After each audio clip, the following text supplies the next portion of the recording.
उत्तराखंड के मुख्यमंत्री पुष्कर सिंह धामी बुधवार को अचानक उत्तर प्रदेश के मुजफ्फरनगर पहुंचे। दिल्ली से देहरादून जाते समय उन्होंने कुछ देर के लिए पुलिस लाइन में रुककर स्थानीय नेताओं से मुलाकात की। इस दौरान मीडिया से बातचीत में सीएम धामी ने कहा कि मुजफ्फरनगर उत्तराखंड का पड़ोसी जिला है और राज्य आंदोलन की कई भावनात्मक यादें इससे जुड़ी हैं। उन्होंने रामपुर तिराहा कांड का जिक्र करते हुए कहा कि उत्तराखंड के शहीदों का बलिदान कभी भुलाया नहीं जा सकता और वे हर वर्ष 2 अक्टूबर को श्रद्धांजलि देते हैं। चार धाम यात्रा पर मोबाइल बैन के सवाल पर उन्होंने कहा कि श्रद्धालुओं की सुरक्षा सरकार की सर्वोच्च प्राथमिकता है। वहीं शंकराचार्य विवाद पर उन्होंने उम्मीद जताई कि यह मामला जल्द सुलझ जाएगा। मुजफ्फरनगर से जाना हो रहा है क्योंकि रास्ते में है मुजफ्फरनगर और हमारे पड़ोस में है।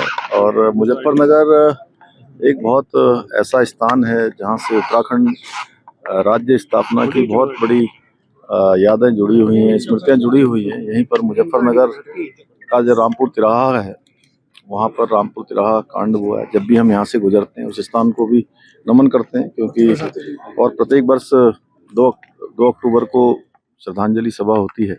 हम सभी उत्तराखंड के आंदोलनकारियों को, हमारे बलिदानियों को, उन सभी का स्मरण करते हैं, उनको नमन करते हैं, श्रद्धांजलि देते हैं। चारधाम यात्रा दिनों दिन बढ़ती जा रही है और लगातार उसका स्वरूप बहुत विस्तार लेता जा रहा है और चारधाम आने वाले सभी यात्री श्रद्धालु, उनकी सुरक्षा हमारे लिए सर्वोच्च प्राथमिकता है। अच्छी यात्रा हो, किसी को कोई परेशानी न हो, किसी कठिनाई का सामना न करना पड़े, उनका सुरक्षित यात्रा हो, उसके लिए सभी प्रावधान किए जा रहे हैं। उसमें सबको सहयोग कर एक ऐसा स्थान है कि मैं समझता हूँ कि उस पर अपने स्तर से सरकार सब काम कर रही है और मुझे लगता है विवाद जो है समाप्त होना चाहिए। इस पर किसी को कोई बहुत ज्यादा राजनीति नहीं करनी चाहिए क्योंकि ये राजनीति का विषय नहीं है। मुजफ्फरनगर से बड़ी खबर सामने आई है, जहां रुड़की रोड स्थित सरकारी भूमि पर बने अवैध अतिक्रमण को लेकर प्रशासन ने कार्रवाई शुरू कर दी है। शिवसेना द्वारा अतिक्रमण हटाने की घोषणा के बाद पुलिस प्रशासन सक्रिय हुआ और शहर कोतवाली में शिवसेना पदाधिकारियों से वार्ता की गई। शिवसेना नेताओं ने आरोप लगाया कि वर्षों पुराने कच्चे ढांचे को पक्का निर्माण में बदल दिया गया है और सरकारी भूमि के साथ साथ बिजली चोरी का भी मामला सामने आया है। इस पर एएसपी सिद्धार्थ के मिश्रा ने आश्वासन दिया कि राष्ट्रीय राजमार्ग 58 के नियमों के तहत अवैध अतिक्रमण को पूरी तरह हटाया जाएगा और संबंधित मामलों में विधिक कार्रवाई की जाएगी। प्रशासन ने शिवसेना की अन्य मांगों पर भी शीघ्र कार्रवाई का भरोसा दिलाया है। आज एक रुड़की रोड स्थित एक पीर जो अवैध तरीके से बना हुआ है, उन्होंने लगभग पहले वो कभी 7x3 का पीर था, वो करते उन्होंने 10 फीट का कर लिया, फिर 50 फीट का, आज वो 100 फीट का हो गया है। उसी रुड़की रोड पर कुछ सरकारी पेड़ लगे हैं जो 50-100 साल पुराने हैं, उन्होंने उस सरकारी पेड़ों को भी पीर के अंदर कर लिया है। हमें पता लगा था उसमें कई वर्षों से बिजली चोरी से जलाई जा रही है। अभी उन्होंने एक निर्माणधीन कार्य करा, उस पीर को 100 गज का करके उसको पार्टीशन कर दिया, 2 अलग अलग भागों में कर दिया। उसमें कुछ जिहादियों द्वारा उसमें कुछ दिनों पहले नमाज पढ़ी जा रही थी, जो हमारे पास सूचना आई थी। हमने प्रशासन से मांग करी है कि उसे अवैध पीर को तुड़वाया जाए, हमें ये कंफर्म करके बताया जाए कि उस पीर के अंदर कोई मुर्दा है भी या नहीं, कोई कंकाल है भी उसके अंदर नहीं। क्योंकि क्या करते हैं, 4 ईंटें लगाई और एक चादर घेरी और पीर तैयार कर दिया। दूसरी बात, क्या उन पीर मालिकों के पास उसका बनावा है? अगर बनावा नहीं है, NHAI जो नेशनल हाईवे है वाले अथॉरिटी अगर उसको नहीं हटाती, तो हमने आज कोतवाल साहब से, श्री मिश्रा साहब से भी मांग करी है कि हमें उस पीर के बराबर में ही 100 गज की जगह हमें भी दी जाए, हम भी वहाँ हनुमान मंदिर का निर्माण करेंगे। जब अवैध तरीके से कोई भी कहीं भी सरकारी भूमि पर इस तरह अवैध निर्माण कर रहा है, तो फिर इस तरह का अवैध निर्माण करने का अगर आप सबको सहयोग कर रहे हैं तो हमें भी 100 गज का प्लॉट दिया जाए, हम भी वहाँ हनुमान मंदिर की स्थापना करेंगे। और कोतवाल साहब ने, श्री साहब ने हमें आश्वासन दिया है कि उस पर कार्रवाई कर रहे हैं हम लोग, और हमें कुछ दिनों का समय दिया जाए, अन्यथा नहीं दिया जाता तो हम लोग खुद उस पर जाकर हम हथौड़े से वहाँ जा रहे थे, मगर प्रशासन के अनुरोध पर हम लोग रुके। अगर प्रशासन ने कुछ समय बाद उस पर कार्रवाई नहीं करते हैं तो हम अपना घन हथौड़े लेकर हम उसको खुद ध्वस्त कर देंगे। मुजफ्फरनगर में वाराणसी के मणिकर्णिका घाट प्रकरण को लेकर पाल समाज के लोगों ने कलेक्ट्रेट परिसर में जोरदार प्रदर्शन किया। प्रदर्शनकारियों ने राजमाता अहिल्याबाई होलकर द्वारा निर्मित मंदिरों और धार्मिक संरचनाओं से छेड़छाड़, मूर्तियों को नुकसान पहुंचाने तथा विरोध कर रहे श्रद्धालुओं पर लाठीचार्ज और मुकदमों का विरोध किया। पाल समाज ने प्रधानमंत्री नरेंद्र मोदी के नाम ज्ञापन सौंपते हुए मांग की कि धार्मिक धरोहरों को यथावत रखा जाए, दोषियों पर कार्रवाई हो और शांतिपूर्ण प्रदर्शन करने वालों पर दर्ज मुकदमे वापस लिए जाएं। प्रदर्शन के बाद प्रतिनिधिमंडल ने जिलाधिकारी से मुलाकात की, जहां उन्हें न्यायसंगत कार्रवाई का आश्वासन दिया गया। 19 लोग, पहले मैं आपको बताऊं, 19 लोग नाम जो राजमाता को मिला है वो आज तक 3 लोगों को मिला है, और राजा युधिष्ठिर, राजा नल और राजमाता अहिल्याबाई होलकर। ये एक उपाधि 19 लोग की जो दी गई है, और वे एक ऐसी देवी थी जिन्होंने पूरे देश में लाखों मंदिरों का जीर्णोद्वार और नए मंदिर, आज काशी की पहचान किसकी वजह से जीवित है? राजमाता अहिल्याबाई। लेकिन सरकार ने जो ये कार्य किया है कि मूर्ति भाई, अगर कुछ उन्हें जीर्णोद्वार मंदिर का होना था तो जो वहाँ मूर्तियाँ 600 साल पुरानी मूर्ति अगर कोई है तो उसे संजो कर रखना था पहले। जिस तरीके से बुलडोजर से चला के जो है इस तरफा जो है तोड़ फोड़ की गई, वो बहुत निंदनीय है। और पूरा ट्रस्ट, इंदौर ट्रस्ट जो राजमाता का है, उसने पूरे मामले का संज्ञान लिया है, बल्कि पूरे देश में संज्ञान लिया है, खाली पाल समाज ने नहीं। क्योंकि अगर राजमाता के बारे में कहा जाए तो ये कोई उनके बारे में जो शब्द है भी कम पड़ जाएगी कि आज हिंदुओं का जो मंदिरों का जीर्णोद्वार जो उन्होंने किया वो किसी के द्वारा देख रहे हैं, और पूरा समाज, पाल समाज की पूरा समस्त हिंदू समाज है सरकार के द्वारा किए गए इस कार्य की घोर शब्दों में निंदा करता है। और मणिकर्णिका घाट पे जो हमारे भाई मतलब जो है जिनके खिलाफ मुकदमा दर्ज हुआ है, सरकार से मांग करते हैं कि मुकदमा वापिस हो और जितना भी हो सके पूर्ण रूप से सौंदर्यीकरण उसका जो है होना चाहिए। आज भारतीय जनता पार्टी के द्वारा जो वाराणसी में एक घोर घटना करी गई है, जो अहिल्याबाई का जो वहाँ घाट था उसको तोड़ने का काम भारतीय जनता पार्टी की सरकार द्वारा किया गया है। आज सब मुजफ्फरनगर अखिल भारतीय पाल महासभा के बैनर पर सभी पाल समाज, धनगर समाज के लोग इकट्ठा होकर डीएम साहब को ज्ञापन दिया है और उस घटना की घोर निंदा की। हमारे जो मतलब मुख्यमंत्री जी ने तो कहना कि वहाँ तो ऐसा कुछ हुआ नहीं है कि तस्वीरें वायरल की जाएंगी। मुख्यमंत्री जी का वो अपना विषय है, मुख्यमंत्री जी को ऐसा नहीं कहना चाहिए था, क्योंकि मुख्यमंत्री का हमने बयान सुना, मुख्यमंत्री जी कह रहे थे कि AI के द्वारा सब कुछ करा गया है, पर ऐसा नहीं है, वो सच्ची घटना है। और सभी लोग वहाँ, अभी हम डीएम साहब से मिले, डीएम साहब को इस बारे में जिक्र कर रहे थे कि ये घटना वहाँ हुई है, पर उसमें कुछ सुधार करने के लिए उन्होंने डीएम साहब ने बताया कि उसमें कुछ सुधार होगा। तो अच्छी बात है अगर ये सरकार भाई इस आंदोलन से, हमारे वहाँ भी कुछ हमारे लोग गए, वाराणसी में भी उन्होंने भी आंदोलन करा है, पूरे देश प्रदेश के अंदर आंदोलन जारी है, तो हो सकता है कुछ सरकार को सुधाई हो, तो सरकार ने अपना फैसला बदलने का काम किया हो और पुनः एक बार मूर्ति स्थापित करने का काम कर लिया। वाराणसी के विश्व प्रसिद्ध मणिकर्णिका घाट को लेकर एक बार फिर विवाद गहराता नजर आ रहा है। लोकमाता अहिल्याबाई होलकर द्वारा वर्ष 1791 में निर्मित धार्मिक और ऐतिहासिक मंदिरों व मूर्तियों से छेड़छाड़ के आरोप सामने आए हैं।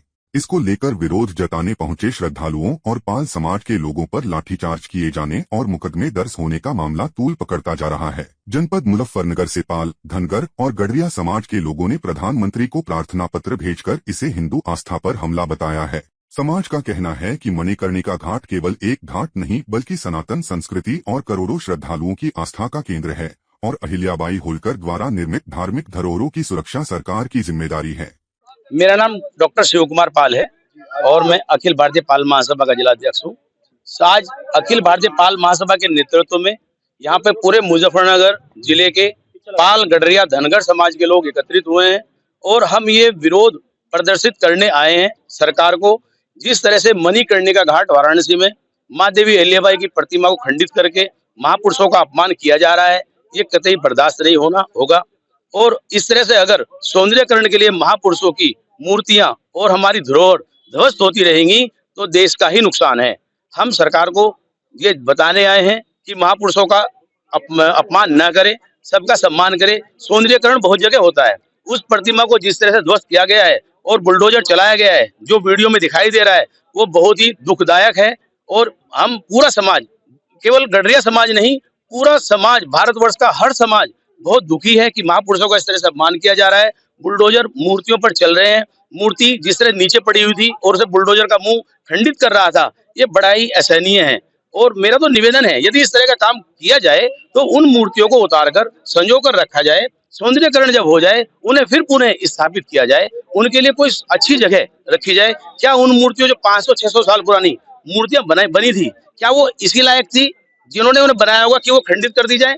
ये बिल्कुल गलत है, असहनीय है। और आज हम डीएम साहब को ज्ञापन देने आए हैं।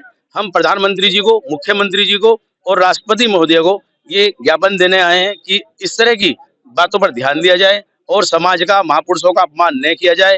राष्ट्रीय धरोहर को संभाल कर रखना, संजो कर रखना ये सरकार की जिम्मेदारी है और हर समाज इससे बहुत दुखी है। अधिकारी है। बाकी आज मैं समाज के लिए, आज यहाँ कोई पार्टी नहीं, आज सब समाज के लिए यहाँ इकट्ठा हुए हैं। तो हम सब लोगों का यही सरकार को चेतावनी है कि ये जो हमारे महापुरुषों का अपमान किया जा रहा है, ये अपमान बंद किया जाए। अन्यथा की स्थिति में हम जो गडरिया समाज है, बीजेपी को वोट देता आ रहा है, हम आज यहाँ पूरा गडरिया समाज बीजेपी सरकार का खंडन करता है और भविष्य में अगर हमारे साथ अन्याय चलता रहा तो समाज बीजेपी को छोड़कर अन्य कोई पार्टी जो भी हमारे समाज की हितों की रक्षा करने के लिए आ जाएगी, हम लोग उनके साथ जाएंगे। आज हम बीजेपी सरकार को चेतावनी देने आए हैं कि हमारे जो माता अहिल्याबाई होलकर का मंदिर तोड़कर उनकी मूर्ति को खंडित किया गया है, उन्हें पुनः दोबारा से मंदिर को स्थापित करके उनकी मूर्ति को दोबारा से स्थापित किया जाए। बहुत उत्साह है, बहुत ही ऊर्जा है और बिहार के लिए विशेष मौका है, ऐतिहासिक क्षण है।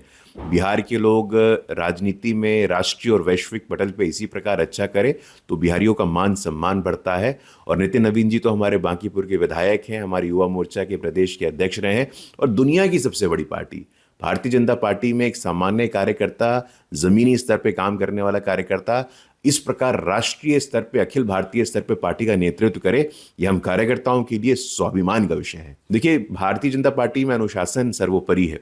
हमारे यहाँ आंतरिक लोकतंत्र, अनुशासन, सब सिस्टम से हम लोग चलते हैं। प्रधानमंत्री, मुख्यमंत्री, ये सब पार्टी के अंतर्गत, पार्टी के अनुशासन के निमित्त काम करने वाले लोग हैं और प्रधानमंत्री जी का पुराना संकल्प है। प्रधानमंत्री जी ने कहा है कि लाल किले के प्राचीर से 1 लाख युवाओं को, जिनका कोई प्रत्यक्ष और अप्रत्यक्ष राजनीतिक परिवारों से संबंध नहीं हो, उनको राजनीति में लेकर के आएंगे। तो विकसित भारत के संकल्प की नींव पूरी होते कल हमने देखी है। युवा हमारे भारत के विकास का नेतृत्व करेंगे और भारत के विकास को एक दिशा देंगे।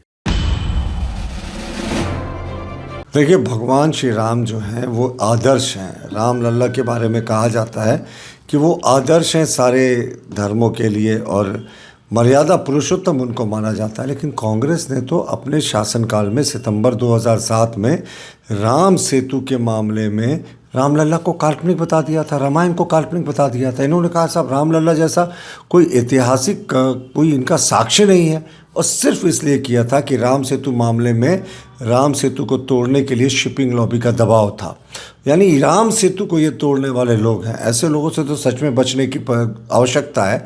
और जिस तरीके से वो दीप प्रज्वलन लेकर तमिलनाडु में हंगामा हुआ था साहब, ये सनातनियों के आस्था पर प्रहार था और ये किसी तरीके से इस आस्था पर प्रहार को हम कभी स्वीकार नहीं करेंगे। हमारे राष्ट्रीय अध्यक्ष नितिन नवीन साहब ने बिल्कुल सही कहा है कि जो लोग राम सेतु को तोड़ने की बात करते हैं, रामलला के अस्तित्व को इनकार करते हैं, और जो लोग दीप जलाने से वो पौराणिक स्थल पे अगर उसका विरोध करते हैं, तो ऐसे लोगों की इस देश में जगह नहीं है। देखिए, महाराष्ट्र में बहुमत के साथ भारतीय जनता पार्टी और शिंदे गुट की शिवसेना दोनों को बहुमत मिला हुआ है, 4 ज्यादा है। अब आंतरिक अविश्वास उन दोनों में बहुत ज्यादा है। उसकी वजह से अपने ही सहयोगी, अपने ही मुख्यमंत्री से उप मुख्यमंत्री को अपने दल के पार्षद होटल में सुरक्षित रखने पड़ रहे हैं। जानते हैं ना कैसे उन्होंने शिवसेना तोड़ी थी, शिंदे साहब को ले गए बाहर, तो उनको तो उनके खूंखार इरादे मालूम है। तो जब इतना अविश्वास है दोनों में आपस में, तो फिर आगे क्या होगा? मुझे तो लगता है ये आगे चलकर महाराष्ट्र की शिवसेना, क्योंकि अजीत पवार पहले ही गठबंधन से अलग हटकर चुनाव लड़ चुके हैं, तो जो ये अविश्वास है इस सरकार पर भारी पड़ेगा जो महाराष्ट्र में चल रही है। और कहीं दोनों ने तय कर लिया, अजीत पवार शिंदे ने, तो फिर गई महाराष्ट्र की सरकार। तो अस्थिरता वहां दरवाजे पे दस्तक दे रही है।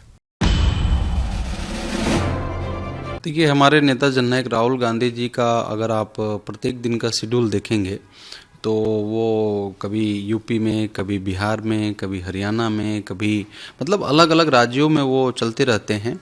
तो देखिए, हम लोग के लिए एक बड़ी सीख है और हम गर्व करते हैं कि ऐसे लीडरशिप में जो हमारा लीडर प्रत्येक दिन कहीं ना कहीं जाते हैं और लोगों से मिलते हैं और वहाँ के संगठन वाला भी काम को वो देखते हैं और उसके साथ साथ जो वहाँ का जन्मीम हकीकत है, जो समस्या है, उसको भी सरकार को दिखाने का काम करते हैं। तो हमारे लिए सौभाग्य है और सबसे खुशी की बात है कि हमारे नेता हार्ड वर्कर हैं, ईमानदार हैं और वो हमेशा मतलब एक हार्ड वर्क को दिखा करके, जब चूंकि अभी भारत देश को ज़रूरत है, भारत देश को इस प्रकार से ज़रूरत है कि आप देख रहे हैं संविधान की स्थिति क्या है, लोकतंत्र की स्थिति क्या है। तो उस परिस्थिति में लोग जो है ना, बहुत सारे लोग, करोड़ों लोग जो है ना निराश हैं कि आखिर हमारे देश का क्या होगा। इस परिस्थिति में, इस सिचुएशन में हमारे नेता अलग अलग राज्यों का विजिट करते हैं, लोगों को उत्साहित करते हैं कि आप चिंता नहीं करिए, हमें डरना नहीं है, डरने की जरूरत नहीं है, हमें इनसे लड़ना होगा